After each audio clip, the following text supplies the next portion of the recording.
Hey YouTubers, welcome back to the channel. It's your pal Eddie here for another video. And this video I'm gonna show you my top 10 horror films in my collection of 1982.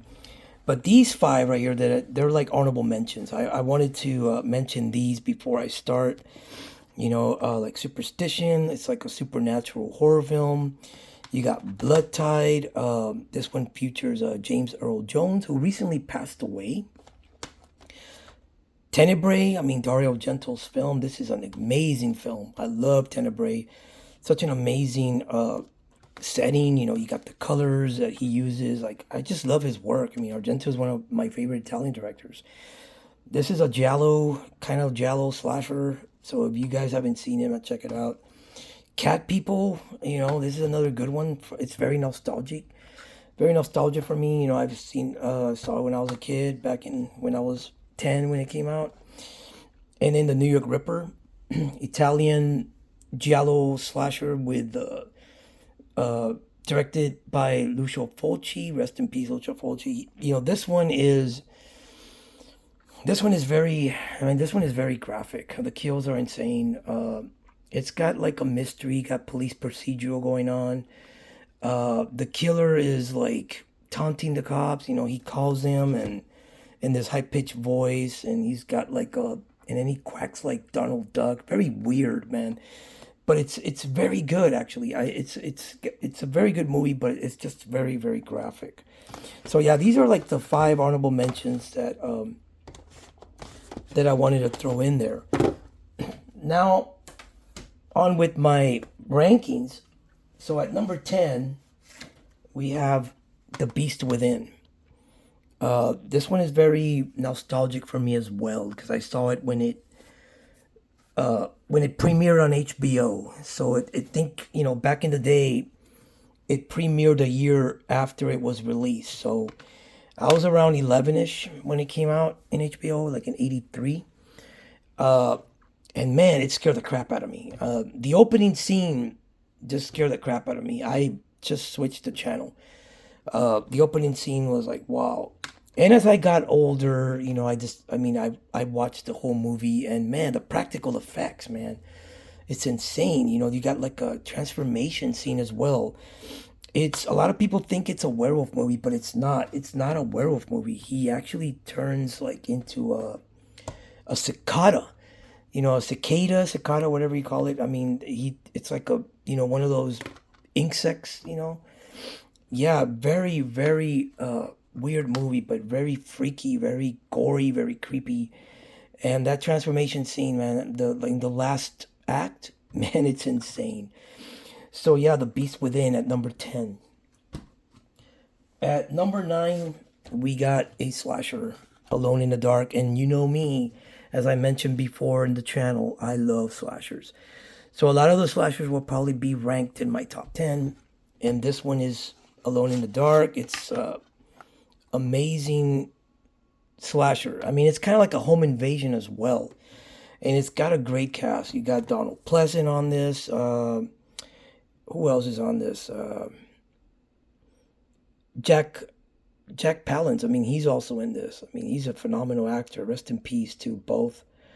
Uh, yeah, I mean, if you haven't seen Alone in the Dark, man, I recommend it, man, because it's a really good movie. So basically, it's about these three or four. I mean, was it three or four patients that escaped from their institution during a blackout or something like that, and they go to the house of the doctor that I guess the doctor that would care for them. Something happened, and so they did like a home invasion, but they I don't know. It's really good. It's a really good movie. Alone in the Dark at number 9. Coming in at number 8, another slasher, House on Sorority Row. I love this film. The ending, man. The ending just gives me chills, man. It makes your like hairs on your neck stand up. Like wow, like it's a very good slasher. I mean, so basically it's about these girls in a sorority house, and they do a little prank, and the prank went wrong, and from there things started happening. They started disappearing one by one. I like it. I love it. I love these slasher films from the 80s, man. So at number 8, House on Sorority Row. Coming in at number 7, we have Amityville 2, The Possession. Right off the bat, I want to tell you that this is actually a prequel to the Amityville Horror of 1979.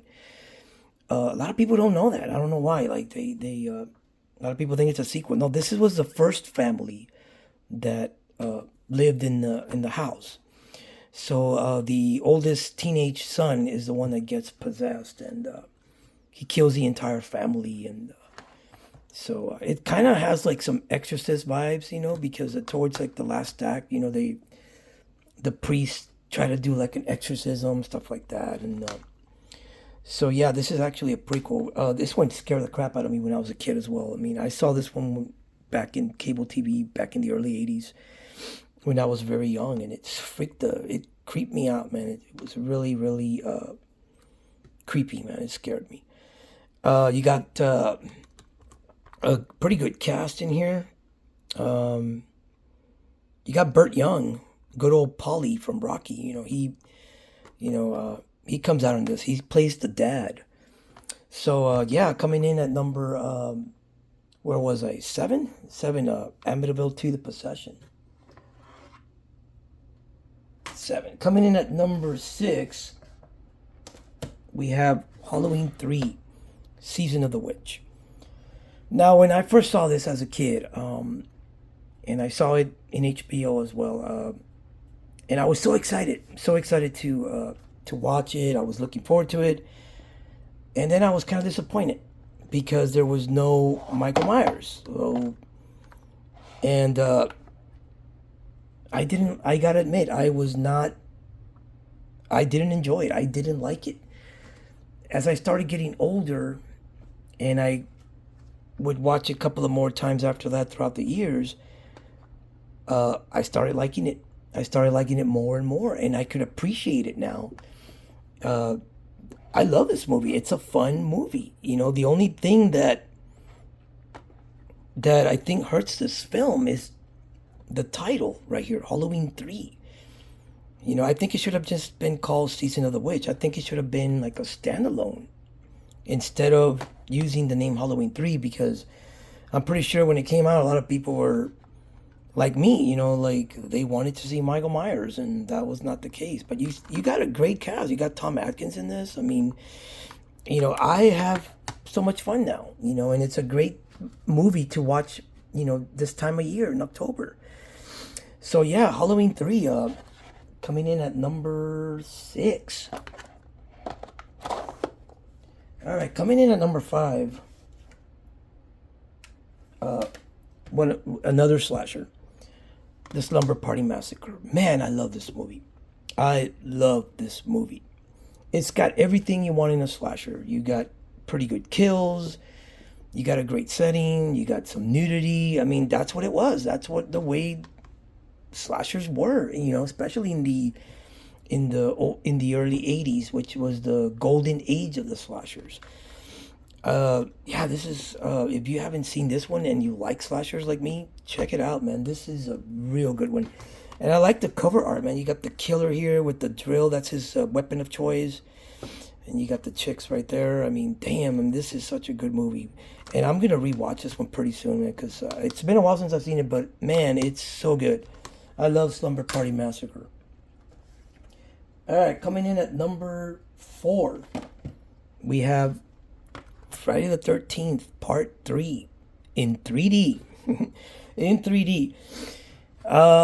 Yeah, this is the first one where the first movie that Jason grabs his famous hockey mask. I mean, it's got some. I love the cast. I love the kills. I love the final girl. What's her name? I think her last name is Kimball. I think she did great, man. That last scene where she's fighting Jason, that was a badass fight, man. She really went head to toe with Jason in this film. Um, for the longest time, this one was one of my favorite Friday the 13th movies. I mean, it was right. It was like my second favorite. which the original was my number one. But as I started watching the part two, I started liking part two a little bit better. Even the final chapter, I started liking it a little bit better. So this one kind of dropped down now. So I have it like at number four now, like because I have one, two, final chapter, and then probably this one. But I really love this film. Yeah, Friday the 13th Part 3 at number four. Coming in at number three, we have Creepshow. Oh yeah, Creepshow it is, man. This is like my favorite anthology film. Uh, I love Creepshow. I love all the stories. Man, my favorite one has always been The Crate. It's always been that one. But now I could appreciate liking the other ones, like this one right here. You have Leslie Nielsen, Ted Danza. That's a pretty good story. I forgot the name of it, but now I enjoy that one really good too. Father's Day, that was a good one too. I mean, they're all good. I mean, this is my favorite anthology film. So yeah, Creepshow, coming in at number three. All right, number two. Coming in at number two, Poltergeist. Man, what can I say about this one? This one, it's very nostalgic. Man, I saw it as a kid, when it came out. I mean, 1982 was just a great year. Uh, this is actually not the cover art that the 4K came in. It was this, but this is actually from the Blu-ray. So what I did, I put it in the case because I love this art, man. Look at that. This is an iconic, art. I'm not too fan of this. I'm not really fan of the custom art, so that's why I put the Blu-ray cover art. When I upgrade it, I'm like, you know what? I'm gonna put it like that, dude, because I like that. So yeah, Poltergeist, supernatural horror. Craig T. Nelson. You got I'm going to blank. The lady that plays the mom. Oh my god, I hate when that happens. I drew a blank. Now, people say that this is a Steven Spielberg or is it a Toby Hooper? I think it's a little bit of both. Toby Hooper actually did direct the movie, but I think Steven Spielberg produced it or wrote it or something like that. I don't know. But to me, it's more like a Toby Hooper, to be honest. I don't know. That's just my opinion. But yeah, number two, Poltergeist. And number one for my top 10 1982, my number one is John Carpenter's The Thing. God, what can you say about this one, man? It's such an amazing movie, man. The cast is great. The practical effects are amazing. And John Carpenter, my favorite director of all time. He's one of my favorites. I mean, he's practically my favorite. So, I had to put in a John Carpenter. I mean, and this is definitely my number one of 1982. Yeah, man. I mean, this is great. This is just, I don't know, amazing. I mean, amazing movie. So that is it, guys. Those were my top 10. Of course, I mean, this, my opinion, I mean, I'm pretty sure that yours are way different than mine, and you may not agree with most of them, and that's cool. We all have our opinions. So yeah, let me know in the comments which ones are your top 10 movies of horror from 1982. Uh, Again, thanks for watching. I appreciate it. Thanks for sticking around, and I will see you in the next one. Don't forget to like, comment, subscribe, and hit the bell for more upcoming videos. Peace out, guys.